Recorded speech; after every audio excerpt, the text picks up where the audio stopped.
Welcome to The Complex. This is a podcast that is somewhat about running multifamily communities, but I think just conceptually so many topics make sense for us to talk about as we house people, as we manage people. So today we're focusing solely on leadership. So let's get started.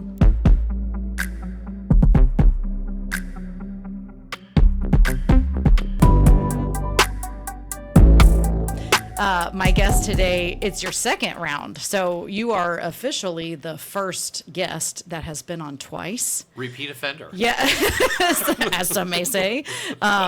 So this is session 2. I don't think it's intended to be necessarily like a part 2 of a same topic. But I think it's okay that we tell the listeners. We had a conversation yesterday, very, very short one. And just because, the stars aligned. Yeah. Tom's like, let's do a podcast. And I'm like, absolutely, let's do a podcast. And so, just for everyone here that maybe didn't listen to the first episode, Tom Meier. I can't even remember what we talked about during the first one. You gave some excellent tips on, some qualities for leaders, being unflappable, curious, not furious. Yeah. Look at me. I remember. Were you there? I was. Yeah. I think. Yeah. Well, but you're an executive coach, so you're doing this all the time and having similar conversations, but not exactly the same. So I'm going to give you a pass for not remembering exactly what we talked about. But I remember unflappable all the time. It's probably, it's something that I pride myself on. I see the importance. So if you didn't listen to the first episode, everyone, please listen to the first episode. Yep. But this is not a sequel. You're not missing anything. There's no plot that you need to know. I'm going to go back and listen. Just so I remember. As you should. I'm sorry, I shut your introduction down. No, but Tom Meier, tell us, who you are and what you do. Absolutely. So, executive leadership coach, and got my start. I'm a social worker by trade, interestingly enough, and got my start in the banking industry over 4 decades ago now when I started in the bank. Slight time difference. Flies, right? 2.5, 4. Yeah, 2.5, 4. I'm at the age 2 where we're just not, it doesn't matter. It doesn't matter. And I ended up doing HR work, and it was at a time in the banking industry when we were going through a lot of downsizing. Mm-hmm. And the way they wanted to use my skill set, my counseling degree was, let's help these people into the lifeboats. Let's get them, into the lifeboats so that we can get them gainfully employed other places. And that was heartbreaking work because I'd done leadership development and I had no desire to do it when we were hemorrhaging talent into the workforce. Like that. That does sound pretty miserable. Oh, it was awful. It was. It was fulfilling work because I loved working with people in a critical juncture, right? And helping them. But it was interesting because I learned a couple of things. One of the things I learned was how bad we really are at marketing ourselves. Like I was in those conversations where people would say, I have no idea what this person does, so let's put them on a list. Like that's how bad it was. And I decided at that point, part of my mission was going to be to teach people how to market themselves, how to brand themselves, how to be a value add to their organization. But eventually the work got fulfilling but very hard. And I decided to go out. That's when I joined Equis Consulting almost 2.5 decades ago to do the private consulting work with organizations in leadership and development, just helping leaders be better leaders. And that's been really fun because my job is so different on a day in, day out basis. Like I never know who I'm going to end up talking to, but I've learned a lot about what it takes to be an effective leader, what it takes to be an effective coach, what it takes to be to put yourself in a place to add value. And so all that is a fair game for podcasts. Yeah. Podcasting. And fundamentally, it's interesting that you're saying that you were teaching people how to, just make sure that people, that you were present, that your work was noticeable or visible or, whatever that ultimately looked like. And the weight of that was, really on, the individual contributor more so than the leader. It's a leadership skill, but, tell me, what is different about those conversations, or maybe like just the couple top problems, if you will. How different is it or how similar is it from 25 years ago to today? Not. It's funny. When you're dealing with people, it's all the same stuff. And there's no expiration date on it. Like, people are people. What? Crazy little personalities are crazy little personalities. Dysfunction is dysfunction. Like, it just hasn't gone anywhere, and it has no expiration date. So the problems really aren't different. What I think, and you didn't ask this question, but I'll volunteer it. My background as a social worker and as a counselor is really impactful. I mean, I remember when I was getting a social work degree, my parents would say, that's not marketable. That's not going to be marketable. You said, hold my beer. Hold my beer, right? Or airball. I think that's what they say. They didn't say that verbatim, but I know that there was concern. Like, what are you going to do with that? And, I use it daily. And one of the things I learned is to look at people within the context of a system. That no one person has a problem or an issue that exists with them and them alone. So when I get called to do executive coaching or to work with someone around some issue, I'm looking at that person within the context of the system they're in, which can tell me a lot. How is the system setting them up for success? How is their leader setting them up for success? How are they maybe not setting themselves up for success? So it's more, you have to look at it on so many different levels to really understand what's going on. And in a world that is hallmarked by just immediate solutions, what we want to do is identify a person and say, oh, that's an issue. Let's get that issue taken care of, without realizing all the tentacles that issue has to other places. And so it's complex, and it's really never about one thing. Yeah.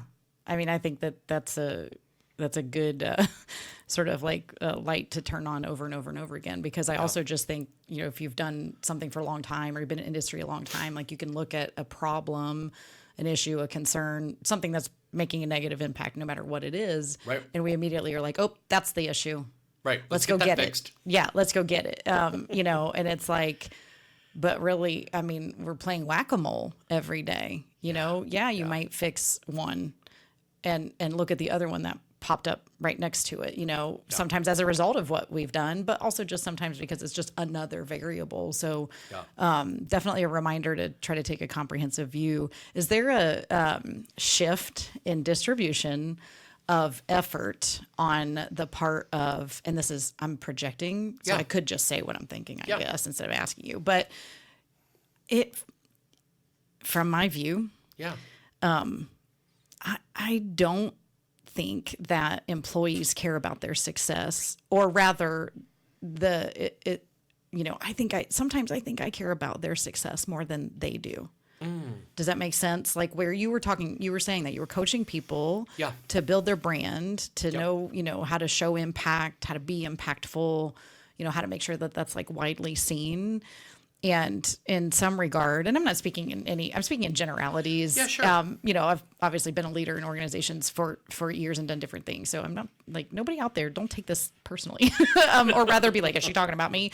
I'm speaking in generalities, but if the weight at that time was about how do you show it, it to me, it feels like it's transferred to like, I need to show them, or like where I'm the one that's like, I got to pull this out. It's a push and pull. Maybe that's a better way to phrase it. Like, I feel like, I always try to push my value and worth as much as possible, because I knew that was going to get me somewhere. And now I'm like trying to pull people along and be like, hey, we can do this and you can do that. And you're, very impactful in this way. Like, I don't know. I don't know if I said anything or asked anything, but I'm always curious to hear your comments, I guess. Yeah. So here's the way I look at it, or the language or the context that I would wrap around it is this. I think at a baseline level, we all care about being successful. We all care about our own success.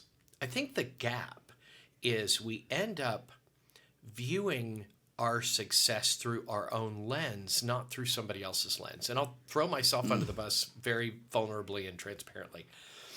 You've worked with me long enough to know I am not the most organized person on the planet. Follow-up is a challenge for me. Organization is always going to be a challenge for me. Structure is always going to be the bane of my existence. And I look at that and say, oh my God, I'm resilient. I'm adaptable. I'm flexible. Like, you throw me a curveball, I'm going to swing at it. Yeah. Right. And I have no problem with that. And people tend to put me very successfully in situations where shit is on fire and crashing and burning. And I go in and I'm like, okay.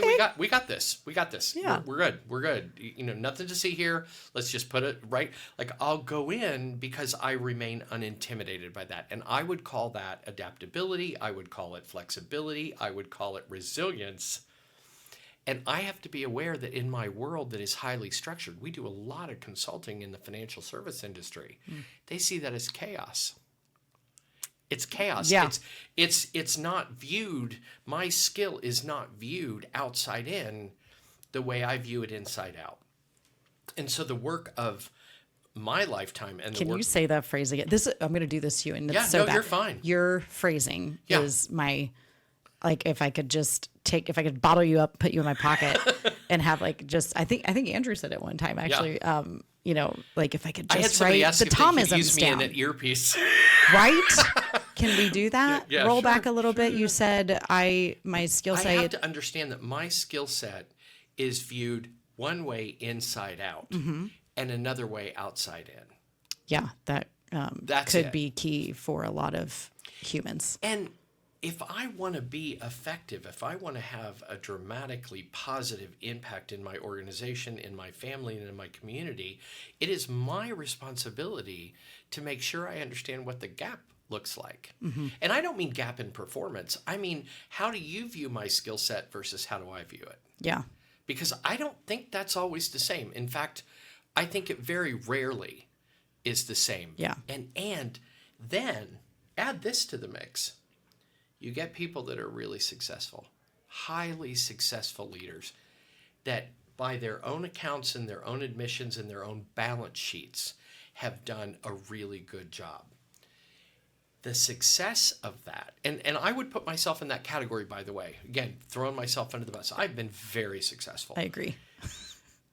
That success allows me to believe that my inside out contribution is viewed the same way outside in.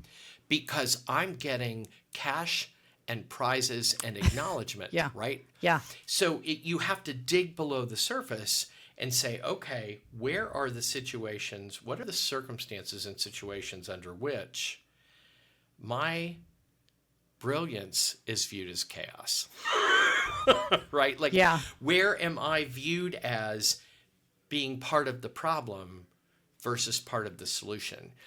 And that's the executive coaching work that I end up getting involved in. Somebody is highly successful, and it's not the only circumstance that I find them in my orbit. Yeah. But it's one of them is, hey, this person is not performing at a level we need them to.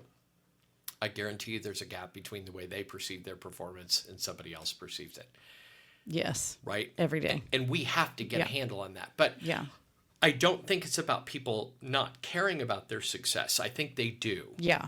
I just don't think they've handled their own blind spots. I don't think they've taken on board that perspective of, maybe people don't view my unstructured entrepreneurial, swing for the fences approach to things positively. Yeah. This is just like, the question that you're supposed to prepare for in an interview where it's like, tell me one of your weaknesses. And then you find this way to basically make yourself amazing in your weakness. Yeah. Like that was the ultimate version of it. Not untrue, and definitely just about, perspective and perception. My craziness is actually, turns into or translates as adaptability for you. Yes. I've got some of that too, I think. I don't know. But We all have it. So really it just ends up being like, obviously it's a communication thing too. And also, the thing is, I get text messages, let's call it once a week, let's call it twice a week, from people in the industry in similar leadership capacities, just trying to drag humans by their collars to be successful and to do some things that we otherwise believe are actually really fun and very rewarding. Like I think it comes from a deep rooted love for the industry and an understanding of how far you can go in the industry if you can, just get to that place of understanding exactly what is needed and deliver. Yeah. And deliver. But like the text messages I'll get are just like, I can't, I'm done with them. I can't, and. Oh, right. From an HR standpoint, we get that. Yeah. I think it's just more like I don't think it's Misery Loves Company, but kind of. And the tone is always, it's so different today. Yeah. It's so different today, and so I'm just like. It's really not. I don't think that it is. I don't think that it is genuinely different. And I'm sure that if we talk to our leaders, our first leaders, like if I talk to my first manager, I guarantee she'd have things to say where I would be, she would be like, no, I had to do this for you and I had to do that and I had to, whatever. And it's nice because it's like we're supposed to look at this as like, no, pay it forward. But the tone of it is people are different today. Workers are different today. Yeah. You're saying it's the same, and I tend to agree. I think what is different today, though, is like the mismatch in language, the sitting down and conversing, the connection.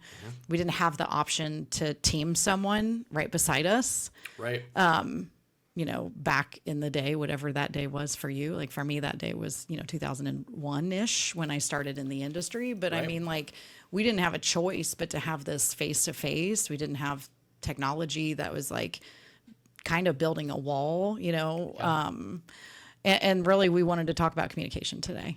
We want to help anybody out there that's also struggling or listen. We just want to talk through some ways that language impacts us. Language, words matter. They're my favorite. Words are my favorite. Think about it from this perspective, wrapping in the conversation that we just had. And when we talk about communication, we really are talking about communication within the context of organizational settings. That's kind of our focus, right? Yeah. Communication exists. You mean you want to talk about how to talk to your family? Right. We could. No. That's super fun. Absolutely not. We'll make that another podcast, but we'll do that closer to Thanksgiving or one of those major high holidays where everybody gets together and then proceeds to be dysfunctional. Yep. So, but communication within the context of organizational settings. It really, I keep things as simple as I can. It boils down to two things. Number one, can you communicate an expectation to somebody so that they understand that contextually? In any role, do I understand what your expectation is? Do I understand what the expectation of the residents are? Do I understand what the expectation of the leasing manager is, to use our world? Mm-hmm. So it's one of those deals where part of the communication is just communication of the expectation. The second piece of that is called feedback, and that is, am I engaging in good, robust, regular, I'll say that again, consistent and regular conversations with people about where they are in relationship to that expectation. Mm-hmm. So when we talk communication, let me be clear. We are talking about two things. We are talking about expectation setting, and we are talking about providing feedback, which is the metric that we use to determine how close or far away from an expectation somebody is. And that conversation we just had about outside in, inside out, mm-hmm. You can understand how that communication can land flat if I think I'm doing an amazing job. Oh, yeah, have absolutely had that. Right, experience. Inside out, yep. I think I'm doing a great job. Yeah. And outside in, you're saying, not so much. Like, I might have needed your lunch order 45 minutes before I got it. It's an inside joke for today, by the way. Look, we made it happen. Katrina sent me a lunch order, and I was on a conference call, and I didn't see it, and I can be not responsive anyway. And so I finally sent through my lunch order, and she goes, I loved your language around this. We've already ordered. I am confident you will enjoy whatever is in front of you. And the good news is, adaptable. Because I'm so adaptable, I did. I was like, that salad with green goddess, that's beautiful. Looks amazing. So I think I'm doing really well, right? Yeah. And when you give me feedback that is in comparison or contrast to that, it's my first opportunity to understand there's a gap between outside in and inside out. Yeah. right? Yes. And we better pay attention to that as leaders, as family members, as community members, as sons, daughters, parents, right? Like when somebody gives you feedback that you're missing some mark, that is your first warning light on the dashboard that there is a disconnect between how you view your contribution and how they view it. And it is your responsibility. It is my responsibility to listen to that carefully and understand how those perspectives are different without making the assumption that I'm right and you're wrong, you're right and I'm wrong. Like, I don't even go there. My focus is always on what's the gap. Well, and the gap allows for, I illustrate a little bit in my mind sometimes, and I'm just thinking like the phrasing of how you view your contribution versus how I view your contribution isn't an attack. No. Individually. I do think though that leaders without, some of this like curated language that they've practiced that rolls off very authentically, I'm not saying feedback conversations aren't happening. I believe that they're absolutely happening. But they are happening in a way that could be triggering, could feel very personal. Yes. Could feel, again, attack on the human just as a whole. Like, oh my gosh, I've heard they don't like me. Well, I mean, that wasn't even a part of it. Yeah, exactly. Yeah. It's really, so I think that was also kind of important phrasing, like my view of your contribution versus your view of the contribution. It's about the work. Yes. We have to get to it being about the work, not the human, because the human part is, I think, what's so messy, kind of. Oh, absolutely. Yeah. 2 points of failure in that transaction. If I report to you, Katrina, and you're giving me feedback that my contribution is not, where you need it. 1 point of failure would be on your side of the fence, which is you're not being clear about what the expectation is. So I'm left kind of confused. Like, I don't know exactly. I got feedback from a boss one time about I wasn't a team player. And it was poor communication, not because she wasn't using words. Yeah. But I didn't understand what team player meant to her. Yeah. Right? Like, so let's define our terms so that I'm super clear about what you're asking. Another point of failure that's in that first, on the side of the boss or the manager is I do a good job of clarifying the expectation, but then I don't follow up with feedback. Right? Yeah. Like, I don't do regular touch base points. I don't give you regular feedback. So I'm kind of left wondering, where am I in relationship to this expectation? Mm-hmm. So that's the first point of failure is on the side of the manager. The second point of failure we've talked a lot about, which is that feedback bounces up against my perception inside out. Yeah. Right? Like, I don't agree. I don't agree that I'm not being timely. I don't agree that I'm not being a team player. I don't agree that. So if you can, as a manager and a leader, because we're talking to managers and leaders, I would give you I'd tell you one thing, and I would say, look at the transaction that you're in and figure out which point of failure you're up against. Do you need to use language in a more consistent and clear way to help the person understand what the expectation is? Mm-hmm. Or are you bouncing up against a wall of defensiveness because the feedback you're giving isn't consistent with their identity, right? Yeah. And you have to handle that a little bit differently. Like, yeah. that's a different kind of thing. If you are the person receiving the feedback, I need you to go through the same exercise. Like, do you disagree with the feedback this manager is giving you because you don't think that's you? Because that's an internal thing. And you better do a gut check with that. Like, I do a gut check with that. Like, I've been told a lot of stuff that some of which I agreed with, some of which I didn't agree with. And sometimes that stuff I didn't agree with ended up being true in the end. Yeah. Right? So it just took me a minute to get there. So figure out if it's, if you're having a reaction to it, you better gut check that. Yeah. And if your boss or the manager is not being clear with you, you have every right, responsibility, and obligation to ask for clarity. That's what I did with my boss. Yeah. I didn't go right into, what do you mean I'm not a team player? Of course I'm a team player. I did this and I did this and Right. last week. And, How so? Right. Yeah. Help me understand. I always go for define team player. Yeah. Just help me understand what's your definition of team player? And then we can unpack it from there so that then I can decide whether I agree or not. Which, I mean, not like it's not adversarial, but I mean, No. like, I think that that's a good, everyone should remember that phrasing, when something is coming at you, be able to say, how do you define that? Yeah. Just to level the playing field. And like you said, like to be clear, because someone can say, I'm a really successful leaser.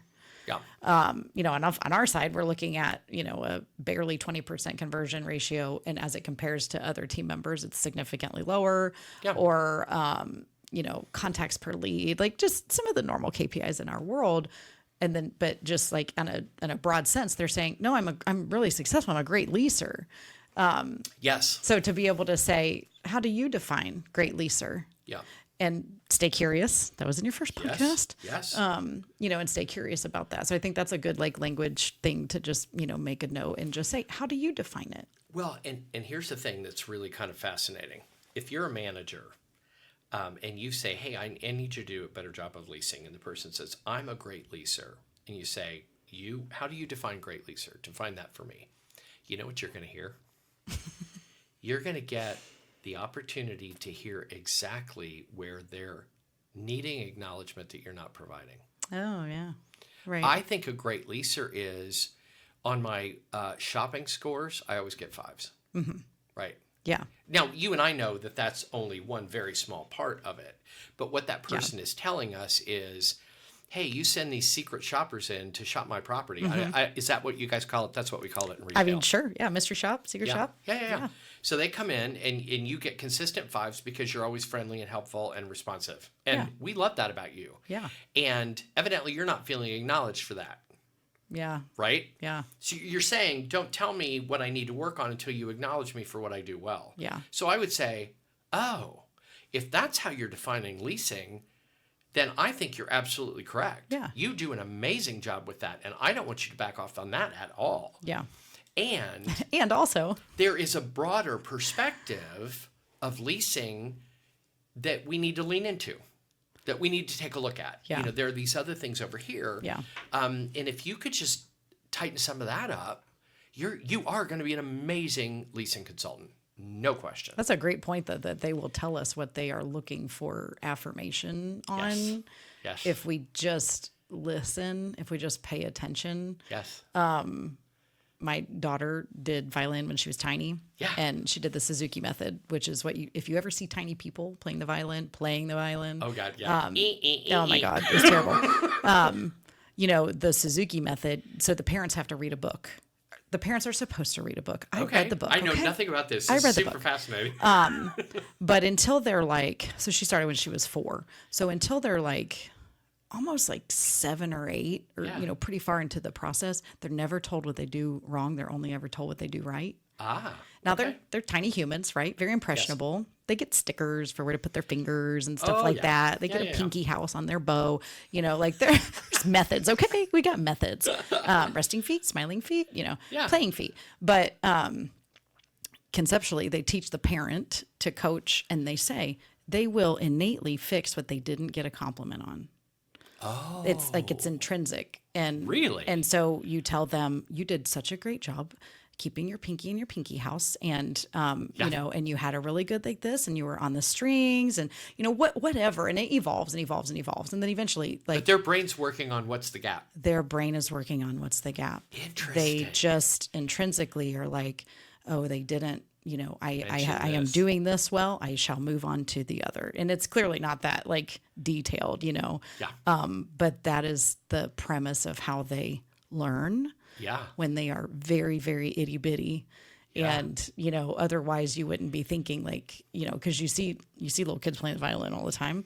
Right. And so you're how in the world? Because as adults, we wouldn't even probably pick up on that. But maybe we would, but maybe we wouldn't. I think what I'm just relating it there, maybe what you're saying and what they're saying is, well, can I have a chance to tell you what I'm doing well, and then we'll bridge the gap. So when they say I'm doing great at this, I'm meeting this expectation, however they ultimately say it. Well, define it for me. I want to, because it just brings that clarity back. Well, and it's so simple, but we don't do it. It's so simple. That's what I love about you, Tom. And I don't even use that word much, but like it's about simple phrasing. Yeah. It's about simple thought processes that we get nervous when we're because it feels like a confrontation because we don't do it regularly. Right. And really, it can just be as simple as something like that. And then understanding they're asking for a compliment on those things, and Correct. they need it to move forward, to move into the other conversation. The other thing that I think we can do a much better job of, and anytime I give this, I wax poetic from the sage on the stage position, is I'm holding myself accountable to this stuff too. Like, you know me well enough to know I practice what I preach. Oh yeah. And one of the things I've worked really hard on for myself, because I do a lot of executive level coaching. I work with C-level executives, and those folks are very successful, right? Like, I'm not going to be effective going into a conversation telling someone that's been massively successful that they have a gap, right? Like, that just is not going to work. Right. And I don't soft pedal it, but I'll tell you what I do. I make sure that in my own mind, I remove the stigma from whatever it is I would like for them to work on. Mm-hmm. Because 9 times out of 10, Katrina, it's just the backside of a strength. If you get somebody that is really slow to make a decision, their superpower in a successful role is they're diligent. Are you talking about me? No. Okay. No. Did you see Hillary looking at me though? Was she? We had a conversation before the podcast. Yeah, and I lunch. was just like, I feel like someone's looking at me. Yeah. No, they're super diligent. You get somebody like me that my superpower is flexibility and resilience. The downside of that is going to be chaos and undisciplined, unstructured, right? Like, they just go hand in hand. Yeah. If you get somebody that is phenomenal at building relationships, what do you think the downside is? I don't know, just like technical admin work or what? Think in combination with relationships. Oh, conflict avoidance. Oh, well, yeah. Right? They don't want to do sure. anything to threaten the relationship because they've worked so hard to build it. Yeah. You get somebody that's a really direct communicator. Mm-hmm. The downside of that is insensitive, uncaring. Like, whatever. Stone Cold Green. That was someone called me that one time. Oh, really? I would never get that. I've never been left with that outside in perspective of you. I think it was a very isolated situation, and it was actually like she was identifying my composure. Yeah. Surprised by that anybody could be composed, and she was like, Stone Cold Green. I love that. Yeah. So think about it. Like, this is how I have to do this. These are the mental gymnastics I go into when I'm in that kind of conversation. I am really good solving people problems. I am terrible at solving financial problems. It's not the way my brain works. Don't hire me to be an accountant or a bookkeeper. Like, it's not going to end well for us.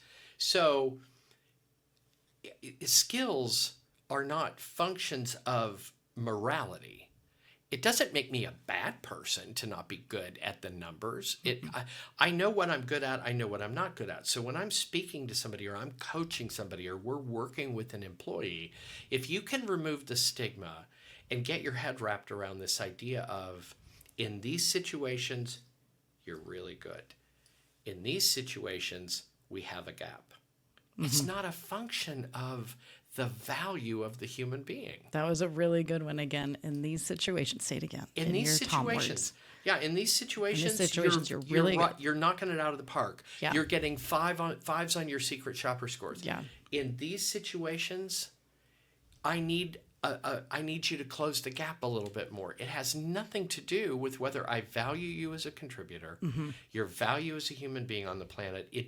Let's remove the stigma from all of it so that it becomes easier for the person to square up outside in with inside out. Yeah. right? Absolutely. And if I may, just because it's multifamily, property managers specifically are always expected to be good at all the Trivial Pursuit pieces. Oh, yeah. And it's hard. Yeah. So it's like where you're being very introspective about, not great on, finances. Like we would never hire you for that, in those pieces. And then over here, they don't get the opportunity much to specialize. They are expected to, be more than proficient in every one of those, Categories. Yes. And it's hard. And, because everyone's brain is different and there's a uniqueness that comes to the table. Yep. And we probably haven't figured out as an industry yet how to, individually support when the individual struggles. I'm not saying that we don't, like we can recognize when somebody needs more training, like that's not really what it is. But even just as we talk, at any level, at a corporate level or at a site level, just if we're talking about humans, if we could all just retrain our language to talk about humans in that situation, I think that we'd probably have a much more just a more positive mood. Absolutely. Kind of, because then it just brings it down to like just that portion, 100. just that portion. So in this situation, in this circumstance, well, and and again, I will always use. It's easier for me to use myself as a learning platform and an example than it is for me to throw anybody else under the bus. So I know I do. You and I, we've done this together. I do workshops, and I teach managers how not to make the lives of their employees hell. That's what I'm always after. Is let's just be better managers so that people want to come to work. Yeah. So I do workshops around that, and anybody that knows me and knows my strength knows they have to give me a wide berth. Like I worked on a relationship building workshop with one of my clients, and we worked on the design and development of that for over a year, because what they wanted in this workshop was, how do we have more effective, constructive relationships in a work setting? It's a very broad topic. I was just going to say, wow. How about we go climb Kilimanjaro also while we're at it? That's why I took that length of time to develop that content. So we developed that content. I've run it with them. In fact, I'm doing it next week. I've got to go out of town to do it for them again. And it's been a phenomenal success, because they give me the freedom and the flexibility to lean into my strength and pivot when necessary and keep it very organic and dynamic. Yeah. When I'm in a situation, in a training environment where I have somebody that has hired me and they're like, okay, Tom, what are you going to say between 8:05 and 8:10? What are you going to say between 8:10 and 8:15? And when are they going to do that? And how many minutes are we going to allow for that exercise? And like, I'm wanting to cack in my mouth, basically, about 5 minutes into that conversation. Yeah. And I know that for some of the people that hire me, that is necessary for them. So here's what that conversation looks like. You're a manager. Yeah. You're hiring me. You're like, okay, we need this, and I'm somewhere not this. Yeah. Like somewhere. Yet. And then I think it's fair for me to be able to say, all right, that's not what I do. That's not who I am. However, I'm not going to, you just can't say, hey, I don't work on HVAC units, right? Like, yeah, just don't do it. I just don't do it. So I don't give myself permission to do that. What I will do is negotiate for the bare minimum. So help me understand where the acceptable line is for you, because I'm not inclined to provide an agenda that's 8:05 to 8:10, 8:10 to 8:15. Yeah. But if I can provide you blocks of time, in the first hour, we're going to accomplish this. In the second hour, like what we have to be able to reasonably get to the other side of is, where's the line? Yeah. Where's the line? Because the expectation can change based on what I'm capable of and what I'm willing to do. It stays the same across the board. And if we have that conversation and you're like, yeah, the line that you want to provide is still far short of what we need, we just have a misfit. Yeah. Like, that's when I just go do something else with somebody else. No harm, no foul. Right. Does that make me a bad person for not wanting to do it? No. Does it make you a bad person for needing to ask? No, it's not about that.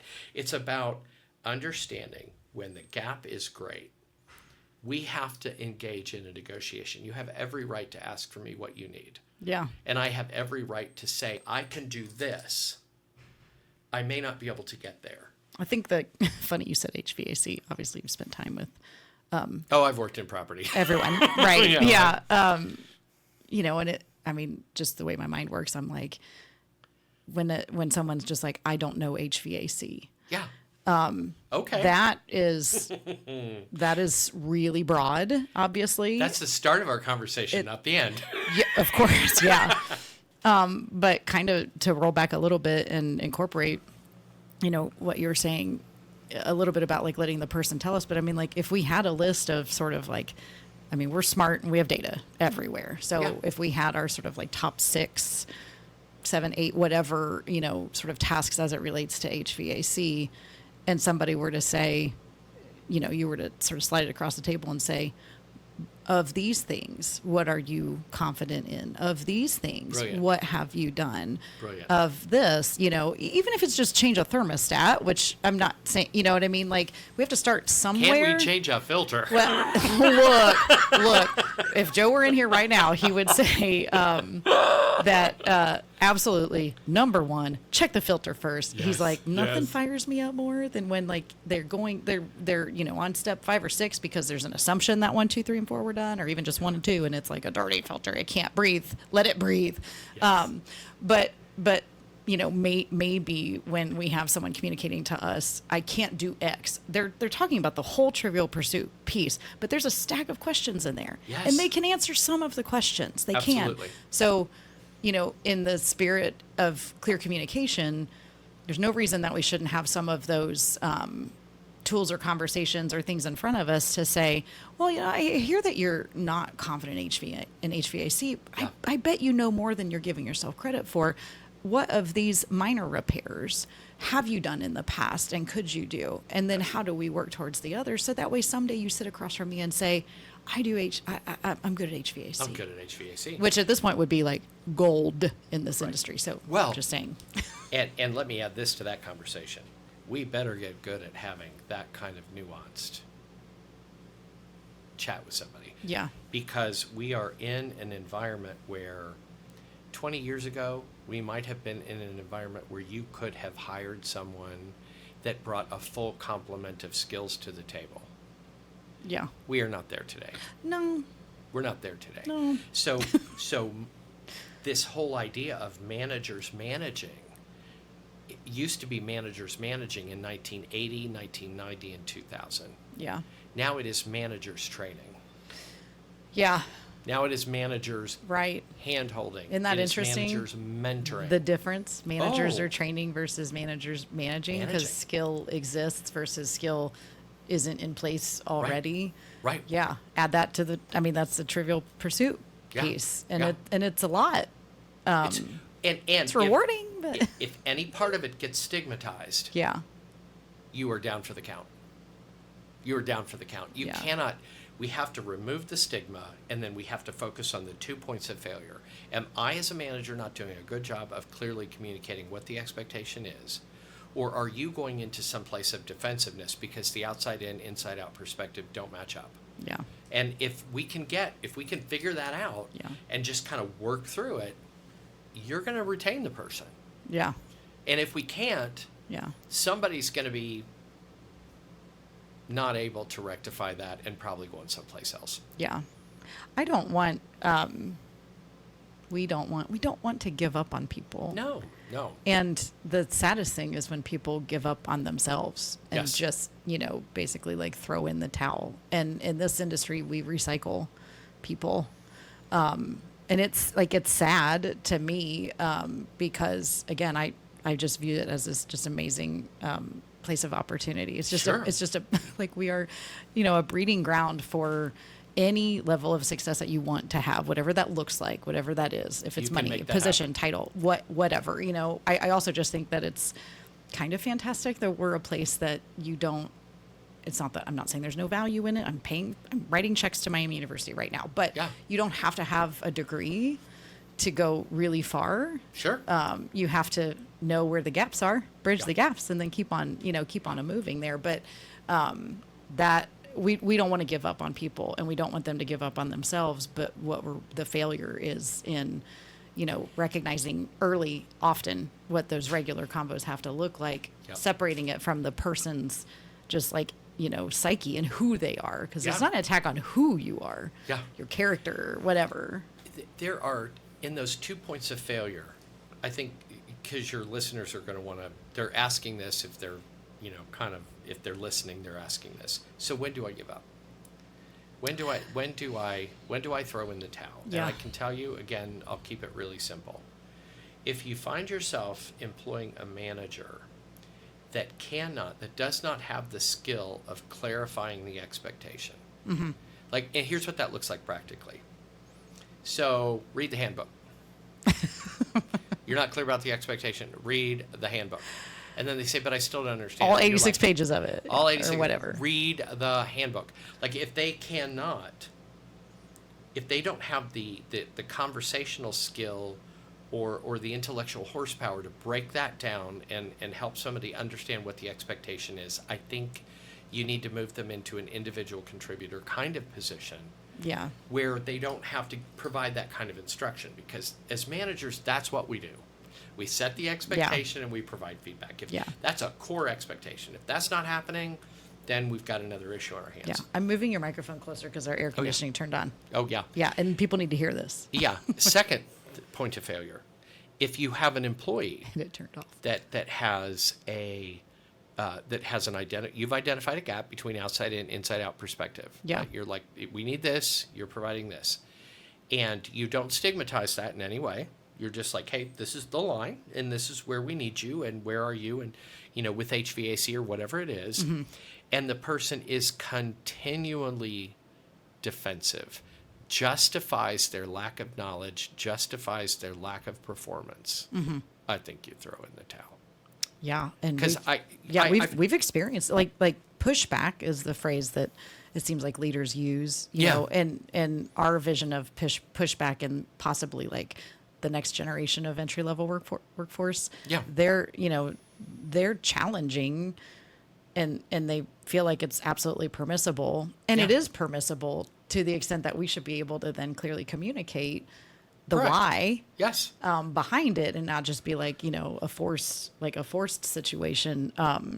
Well, back to my example, pushback is not defensiveness. When I had a manager that said, you're not a good team player, mm-hmm.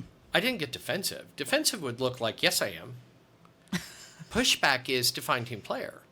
Yeah. Right? Yeah. We probably need to remind ourselves of some of that. Right. So if I'm just asking for clarity, and sometimes asking for clarity can seem like I'm being defensive.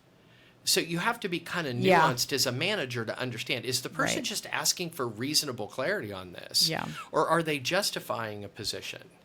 And there are different ways to do that. I wish we could all just say it that way. Are you asking for reasonable clarity, or are you justifying opposition? Why don't you?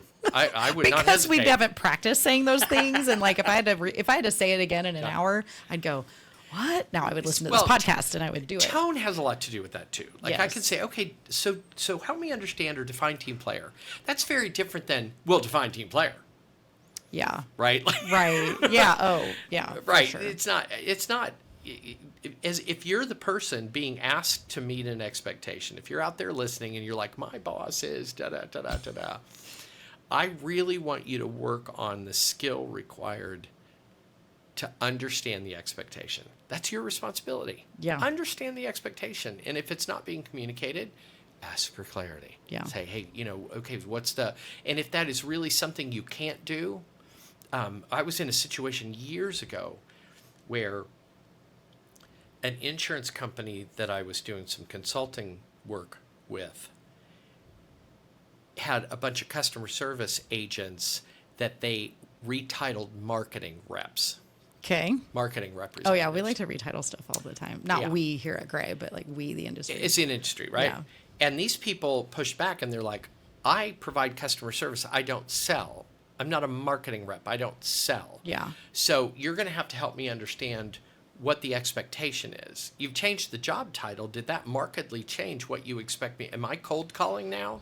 Yeah. Right? Like that's what they were saying. Yeah. And the company perceived that as defensiveness. I did not. I was like, they're just asking for clarity. Like that. Yeah.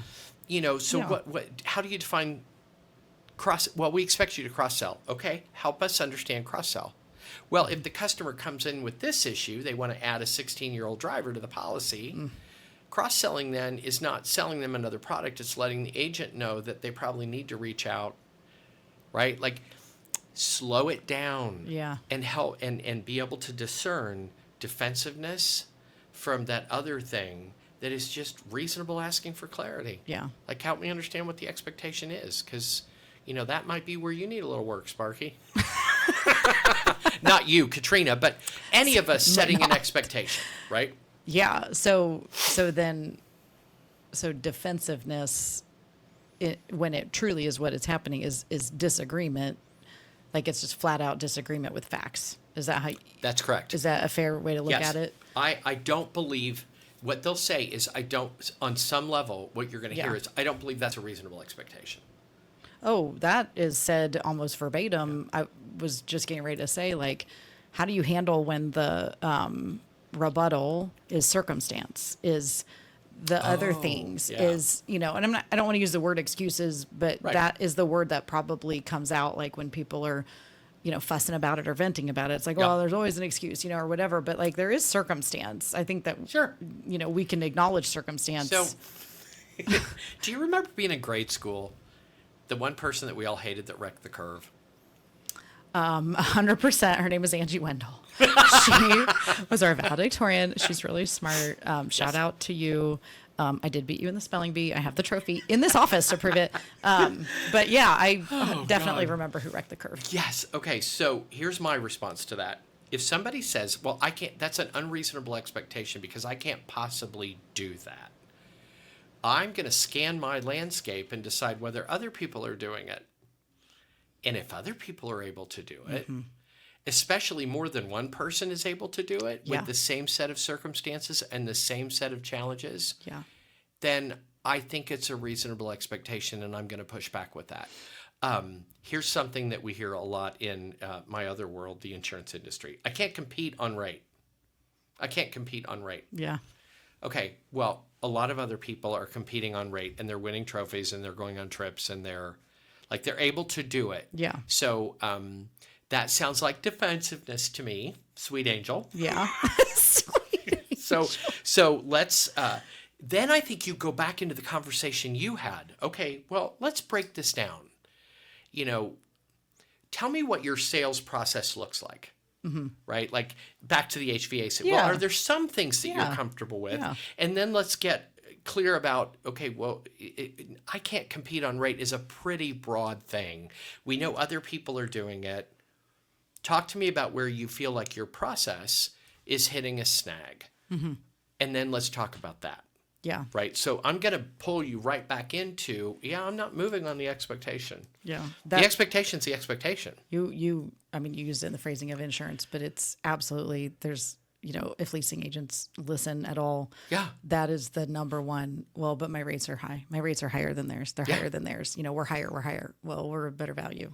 But right. And so that's extremely common as it relates to a circumstance. That's for correct. Leasing. And no one on this side of the table, or at least sitting in roles like this, we know for the most part when we are pushing the boundaries or when we've got some other property goals going on and, or whatever that ultimately looks like, but they will isolate this rate. Oh, yeah. And then completely separate skill. And then it's a victimization. It's like I'm the victim of our super high rates, and I have no control over the process or the presentation. And it's like, no, there's a lot to control there. Oh, absolutely. Yeah. Well, and always go back to if other people are able to do it. Yeah. It's possible. Yep. So now, here's the other thing: if no one's able to do it, they got a reasonable. Yeah, let's talk about it. Yeah. Reasonable pushback. Right. Like nobody's able. We see our I can't compete on rate, and this 5 comparison properties tank in terms of occupancy. Okay. Yeah. All right. Yes. But we can see that.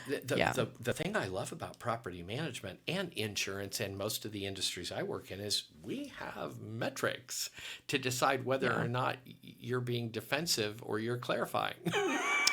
Yeah, I mean Right? they prove us right and wrong all the time. All the time. But I think the joy for me is that we can tell. Sometimes people are slow decision makers because they have data that they need to look at.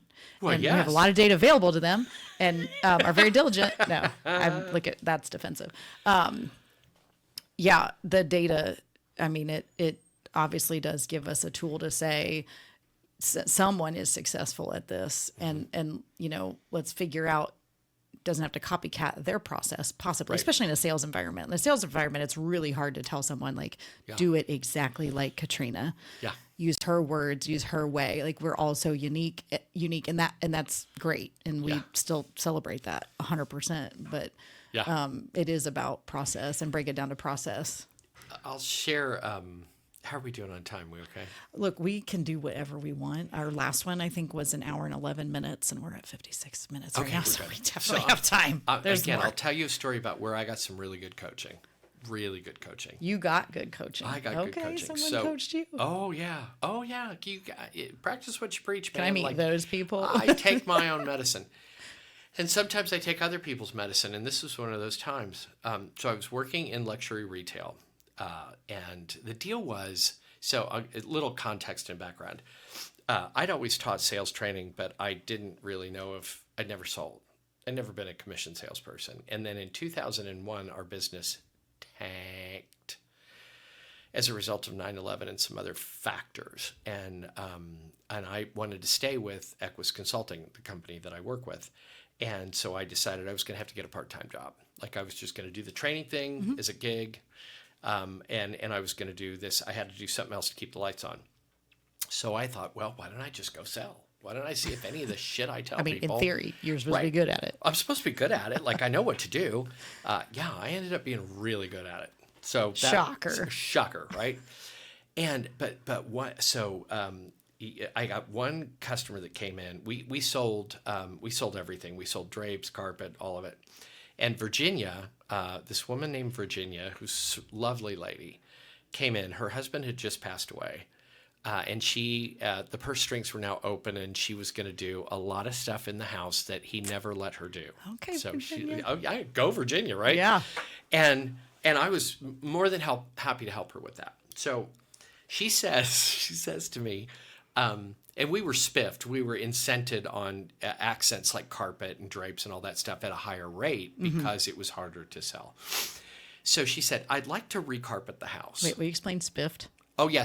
I don't know what the acronym stands for, but it is incentivized. It's like a bonus. You get a higher percentage on that than you do on upholstery, case goods, tables and chairs. So it's a higher commission. There's a higher higher value. commission. Okay, yeah, got right. It. 7% on. I'm using that, by the way. Oh, yeah. Spiffed. 7% on furniture, 10% on draperies and decorative accessories. Got it. Okay, so I get Virginia in. She's like, I want to recarpet my house. I love this woman. She's sweet. She's kind. She's lovely. I do not. We were overpriced. So I tried to talk her out of it because I'm a relationship-driven salesperson. I know, right? Yeah. So I'm like, Virginia, you can go down to Lowe's and get this carpet and pad. That's why I'm not mentioning the company I worked for because, right, I want to be chivalrous. Yes. You can go down to Lowe's and get this stuff like at probably half the cost.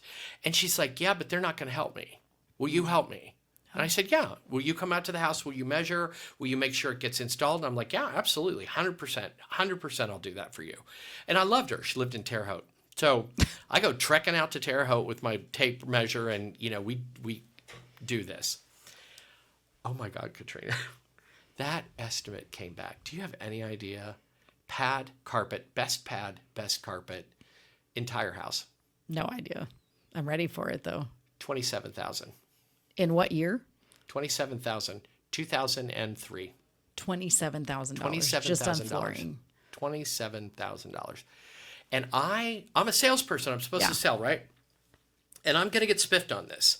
And she knows, Virginia knows, I've already given her all the options. Yeah. So I'm standing there, and my manager at the time said, "Have you called her and given her the price?" And I said, "No." And she goes, "That's your obligation. My expectation is that you call people like you. This estimate came back 3 days ago. You haven't called her yet. Yeah. Not acceptable. Like, you need to call her." Yeah. And I'm like, I can't. And she goes, "You are ridiculous. Get out here. You're going to stand." She put the phone up on the counter. Oh, no. And she's like, "You call her right now. Yeah. You give her this number." I go, "I can't email it." And she goes, "No, you call her. You have a relationship with her. You call her. This is not acceptable. You're a salesperson. Close the deal." Good feedback. Yeah. Good feedback. Yeah. Now, my inside out perspective was I was a good salesperson. I want you to track this very carefully. In my mind, being a good salesperson was not scalping somebody for $27,000 in carpet. Yeah. So, Yeah. right? Yeah. So now we got a difference, because in her mind, a good salesperson is close the deal. Yes. So she recognizes this, and she was a really good manager. And she said, "Okay, look, let's dig down. There's something behind this reluctance. I don't understand it. It's going to be a good sale." She goes, and she nailed it. She goes, "Could you afford this? Could you afford $27,000 in carpet?" And I'm like, "No, no, I'm not that successful." And she's like, "Okay, fundamental error in sales. Because you can't afford it, you assume somebody else can't." Yeah. Why? And I'm like, "Oh." And she goes, "Tom," I go, but this woman is a friend." And she looked at me and she said, this is what good coaching looks like. She said, "Tom, did she come in here because she needed friends?" I'm serious. Good hardcore coaching. "Did she come in here because she needed friends?" And I said, "No." She goes, "What'd she come in here for?" "Buy carpet." Yeah. "Yeah, and now you're not selling her carpet. You a good salesperson?" Yeah. Right? Right. So I called her. I couldn't even get the numbers out of my mouth. Like I said, "Virginia, this is Tom from, blah, blah, blah." She's like, "Yeah, Tom, I've been waiting on your call. Did you get that estimate back on the carpet?" And I said, "Yeah, it's going to be 27. Like, I swear to God, that's what I said. "It's going to be 27. And she goes, "1,000? And I said, "Yes, ma'am." This is where I learned a very valuable lesson, and good coaching helped me there. She goes, "Well, can I write you a check, or do I just need to give you a charge card?" Sure can. She didn't even hesitate. Yeah. Yeah. Didn't even hesitate. Yeah. 1,000? Okay. Sign me up. Can I write you a check, or do you need to take a, like, what do we need to get? Now, I will tell you, I went out there, I bird dogged them. Like the day of installation, I came back at my manager, and I'm like, she's like, "You can't go to Terre Haute for the whole day." I said, "Yes, I am. Sure can. Yes, I am." Yeah. Because that's what good coaching looks like. Yeah. But the point of that long-winded story was, there is, anytime you have a disconnect between what you think you're doing and what they think you're doing, you better pay attention to that. And good coaches will help you close that gap. She helped me close the gap and understand what a good salesperson was. Yeah. What is a good leasing consultant? It is exactly the same. The scenario that you just gave, like, all we have to do is insert, any prospect. Yes. Insert any leasing associate, especially in certain scenarios, but not really. Everybody's money is important to them. Yes. Doesn't matter, so it's always in relationship to what they have left at the end of the day. At the end of the day. And the assumptions, on one side. But also I do think it's just interesting. That's like we tell people about, the value of ourself and the trust that we have to build. We can't sell to people until they trust us. We have to do something to build rapport. We have to show some knowledge, there's a lot of pieces that go into that before you start asking for the sale. But if you've done all of it, you should have had the confidence. She was telling your leader was telling you, have the confidence to ask for it because you earned it already. What she was telling me that was even more important than that was she helped me redefine what a good salesperson was. Yeah. Because I thought I knew.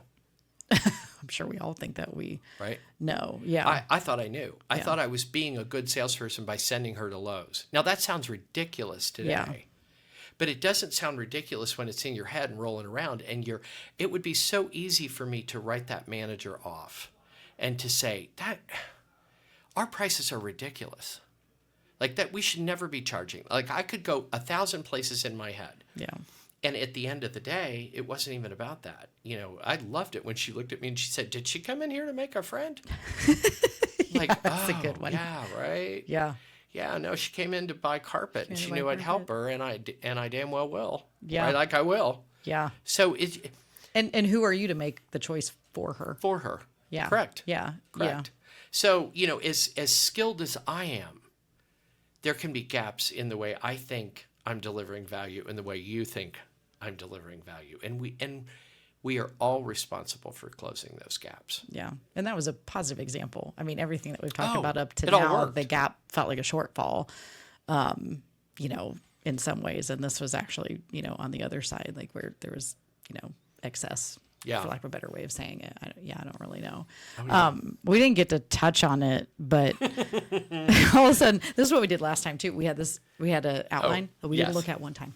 Oh, yeah. No. And probably didn't even, but we have covered a lot of these things. Sure. Sure. We've covered a lot of things in here specifically.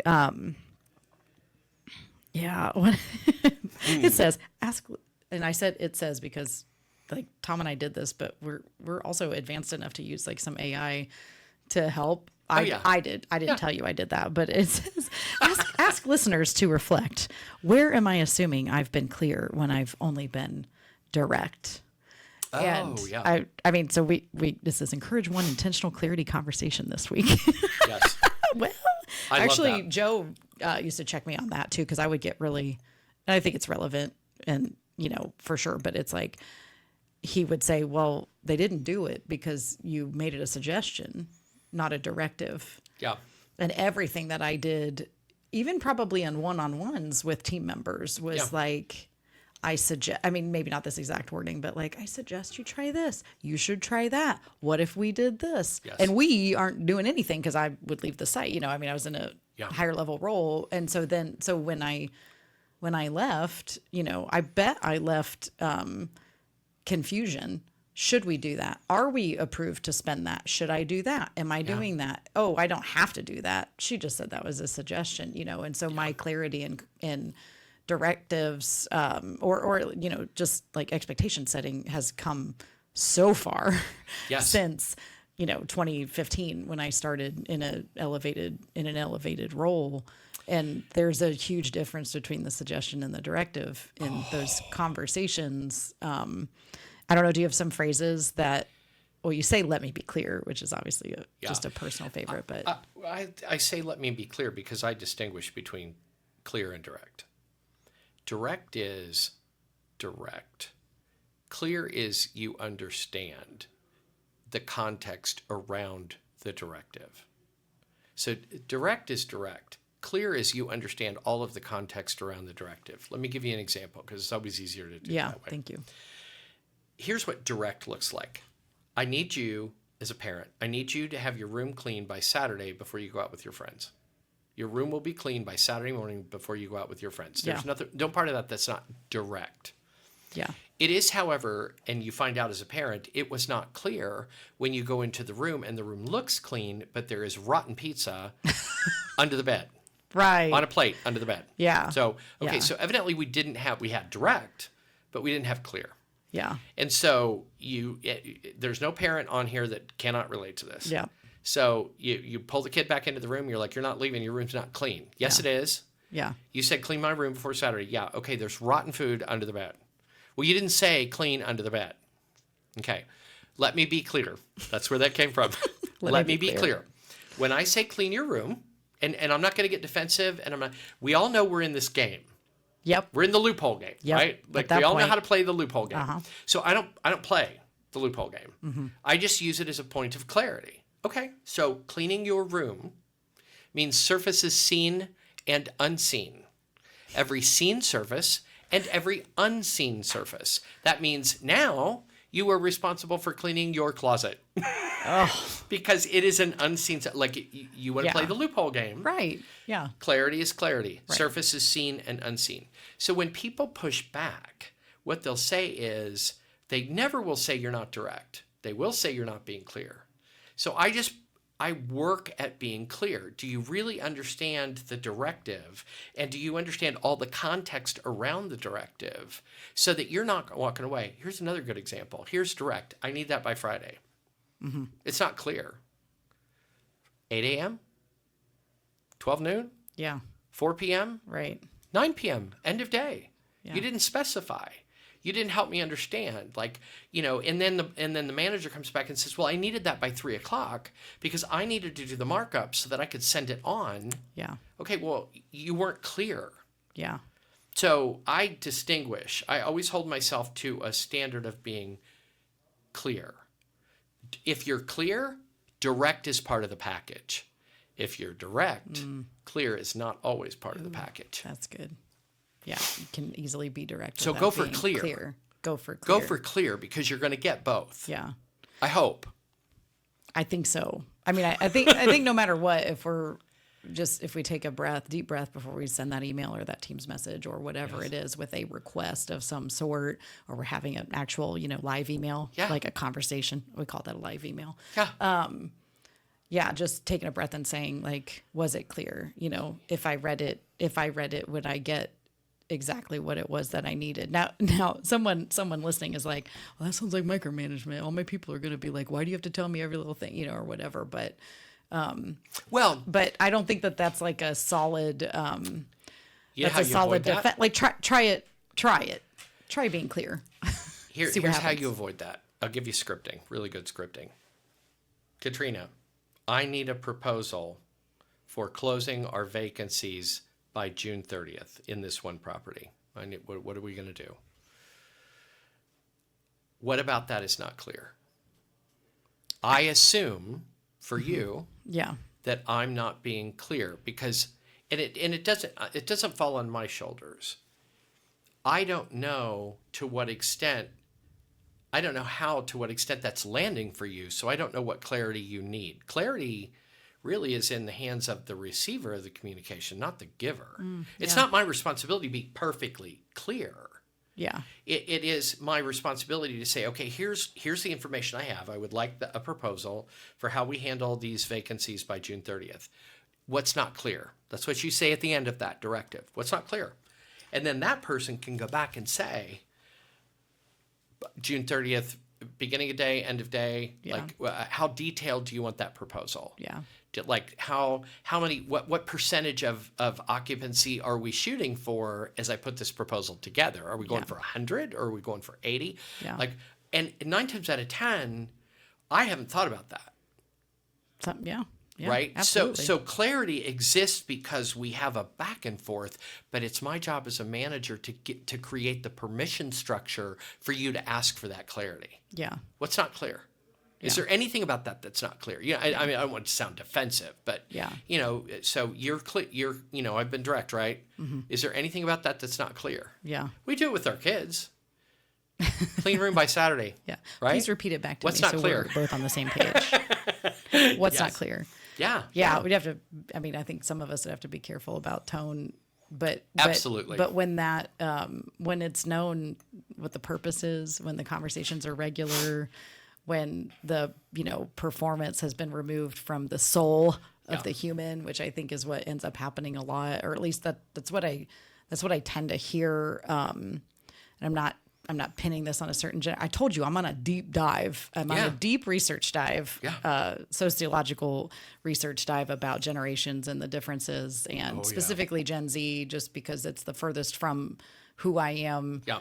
And I'm not saying I know myself. I've learned a lot, about all of us too. But like every feedback is they don't like me. She doesn't like me. You know what I mean? It's very and it's just like whoa. Like I can very much enjoy, your stories about your weekend. I can very much enjoy, and connect with you because you also love music or, whatever it all is. None of that is what, we're talking about today. And none of that changes with the conversation. Having said that, we have to, X, Y, and Z, but the feeling, rebuttals and responses, I do believe are more common. Oh, I believe they're significantly more common. Well, now. I don't know that I think that we have to be careful with stereotypes with generations because they're all over the board. I'm talking about the median, like yes, when absolutely. I say it. Absolutely. No, I'm with you. I'm totally with you. I think here's one thing that I've seen with the newest crop of folks. I try to avoid words like young. The newest crop of folks that are coming into any organization. The likelihood of a gap between how they see themselves and how other people see them is likely to be wide. Mm-hmm. So defensiveness is likely to be high. Yeah. Because this is a generation of folks that have grown up with parents that gave a lot of positive feedback. Think Suzuki method. A lot of positive feedback, and I was left to figure out intuitively where the gaps were. Right. And if we've got that, and then you walk into a situation where people are being super transparent about the gaps, that's going to be hard. Yeah. Right? It's hard. It's going to be hard. It's a new feeling. I think it's a new feeling. It's a new feeling is a great way to verbalize it's a new feeling. that. Yeah. So if I can, that's why I think removing the stigma is so important. I'm not telling you about a gap because I'm disappointed in you. Yeah. I'm telling you about a gap because I actually am one of your biggest advocates. Yeah. I'm a champion of you. Mm-hmm. And if you can get that gap closed, you're going to go really far in this industry. Yeah. Right? And if you get a reputation for constantly missing the mark, that's going to be damaging. Yeah. And I don't want that experience. Is it the book that you just recommended for me where they were talking about an English teacher that was marking up a paper, and when they just did red marks, it was a very, like it invoked negative feelings, of course, but almost like a she hates me or he hates me thing. But then when it had a note with it that said like something to the effect of, I care about your success, and because of this, I'm giving you this feedback. Right. Yeah. Right. It almost like. And there was another book, and I hate when I mix mix up books. But when you read a lot, okay, it's hard. We read a lot. Katrina and I read a lot, so it all kind of blends together. Yeah, there was. I think it's never lead alone. Not never eat alone. Never lead alone. Never lead alone. And it's really talking about like teamship. And how everybody can lead each other in peers. And they actually gave an illustration in that book about, or at least that's how I pictured it, like people sitting around and having this, moment of freedom and welcome that's not a word, but whatever. Yeah. Hospitality. To say to you, to your face, I care about you and your success. Yeah. And because of this, may I suggest. Yeah. And it was just like because of the phrasing in the very beginning that said, I care about you and your success. And because of this, may I suggest. And it was intended to be a suggestion that was heard because it was prefaced with care. And, it doesn't have to be deep personal care, but it just enough to say, because of this, may I suggest. I'm just like, maybe I need to start writing. Well, we unfortunately, I think we make the assumption that sentiment of I care about you and your success is understood. Yeah, or implied, and it's not. And it's not. No. Right? Like as managers and leaders, I would not do this unless I cared about the success of the leaders that I coach. Yeah. I want them to be successful. I want them to be effective. I want them to be everything they have set out to be. Mm-hmm. And sometimes you need a coach for that. Sometimes you need a coach to help you close the gap between the inside out and the outside in. Right? Yeah. And sometimes that coach is it's not personal. I mean, sometimes it's a 360. Sometimes it's some feedback from a family member. Sometimes it's a coach, a literal coach. Yeah. But we all need that. And I just make the assumption that if people are doing that work, that part and parcel of that is also, I'm doing this work because I care. Yeah. But it's never bad to verbalize it. It's never bad to I think we would all benefit from it being articulated because you'll have someone that'll be like, and I've heard it come out in different ways, like where someone will, basically say, well, if I didn't believe that you could do this, we wouldn't even be having this conversation. I would let you remain sitting in the state that you're in, not being ready for promotions, not being, not getting accolades, or whatever. I would let you exist here. It's because this is care. This is what it looks like. I am trying to water the plant. I'm going to share one more story with you that's hugely impactful, and they're always the smallest, sometimes most insignificant things about somebody doing a really good job of clearly communicating with me. Again, I'm the receiver here, not the communicator, but I pay attention and I try to emulate it. So I was leaving Denver. I was at a Marriott hotel in Denver, getting ready to come home. And the only flight that I could get that was available was a flight that was going to push me really close to the time I needed to be home. And I thought there was a possibility I could get on an earlier flight if I could get to the airport and get on standby. So I get to the hotel, I check in. The next morning, the shuttle that would get me, they ran on the half hour, the shuttle that would get me there when I needed to be there to be on standby was booked. It's all booked. There's no seats available. So I walked up to the desk. This is an amazing customer service person. I walked up to the desk and I said, hey, I know that shuttle is booked. Is there any, and he literally, I was down in the lobby in enough time to catch that shuttle. So he's outside. And I'm like, I'm here. If there is an open space on that shuttle, can I just, ride shotgun? And she said, no, no, just blanket no.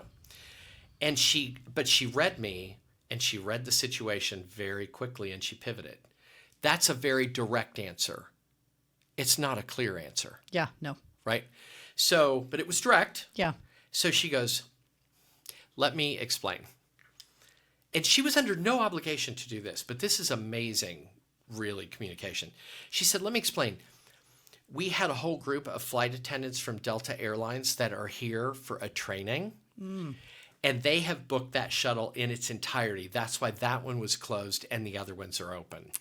And because it's orientation, they never don't show.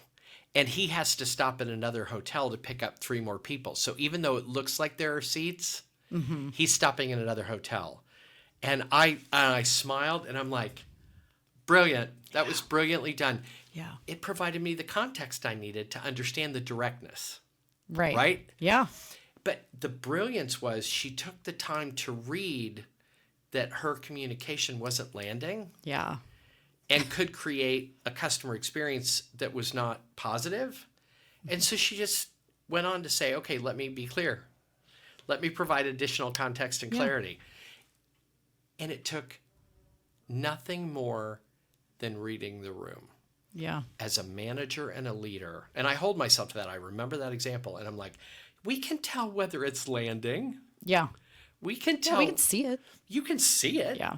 So if I feel like it's not landing, what I'm doing in my head is it 2 points of failure?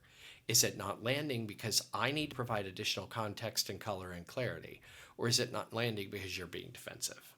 Yeah. Like, and it was just, in her case, it was the former. The latter would have looked like, well, I need to be on that shuttle. Yeah. And then her response would have been, well, I don't give 2 shits. Right? Like, care. It's not going to happen for you, right? Yeah. It's not going to happen for you, buddy. It's really direct, but yeah. This will lead us into session 3, which we're clearly not going to do right now. But, I think that there are absolutely site team members out there that because they don't have, imagine if that driver themselves didn't have context. Oh, and just knew that they had to keep some seats open, but they didn't necessarily know why or who they were for. Yes. Yes. Or the way that it functions or anything like that, right? Like the reason that engagement worked out and the reason that person could pivot is because that person had the information that they needed. That's such a good point. To even be able to do that. And so, I think our next episode in series 3 of communicating is, recognition of just the critical importance of not just training people in what to do, but how to make sure that we're communicating the why. And also just to stop making assumptions that it's like, this is too much information for them right now. They just started, they can't handle it. Right. I do think that workers have to know why. Yeah. They have to know why in that conversation when there's a gap between skill and a gap, what you believe you are outside out and what I believe you outside in. No matter what that is, the reason for us to need to meet in the middle is X, and because this does Y, and this is how we get here. Yep. And this is what the expectation is. And like, to me, that's an investment in the employee and helping them understand their investment in ownership and in their community. And it's not hourly wage. It's not time for money. It's Right. it's work. We're investing in you. You get a paycheck every other week. Yeah. Or weekly these days. Or and the opposite is your investment in your skill. Yeah. To us, and some of the communication and language that can be different about that. We could do a whole episode about that, and we will at some point, for sure. But Tom, I'm always just so grateful. I feel better every time I talk to you, and it's real funny. Thank you. You just I met one of our appreciate that. team members earlier, and she goes, "Yeah, I feel better too." And you, It's the social worker. It's the counselor in me. I've never not. That's never not there. that probably is it. I do think you have a unique skill to quickly, and I'm sure you're just reading us all like an FBI agent, but there's no one that's going to sit at your table and not feel heard and not be like, man, he gets it. Yeah.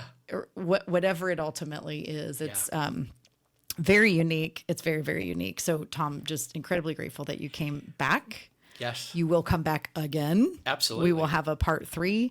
And you've done work with, in the past with organizations that specifically, obviously support multifamily, but you mentioned some other industries as well. So, if anybody's interested in getting in touch with Tom, You're more than welcome to. Yeah, let us know, Tom. Do you want to, and I always say it wrong, Equis. Gosh, I know it. And I even said it in my head first. I don't think you. Yeah. Tom Meier, Equis Consulting. Yes. How could they get in touch with you if they wanted to? You can absolutely find us at equisconsulting.com. Yeah. That's the website. We have our own podcast that we do. Yeah, you do. There are episodes out there. And would love to have you join us that way. And come through the website, get in touch with me. Yeah. I'm always open to a conversation and certainly open to this conversation. So thank you for the invitation. It was absolutely. really fun. It was great. And thank you for the lunch that I didn't order. Look. At some point, this is where you just said your adaptability skill comes in handy. Absolutely. You didn't see the text. You didn't order. We made lunch for you. You're fine. I love it. Everybody's I love fine. it. Everybody's and anybody fine. that knows me on this call, that will come as no shocker. I love it. Well, thank you. Thank You're you so welcome. much. You're welcome. And thank you for listening to this episode of the podcast, The Complex.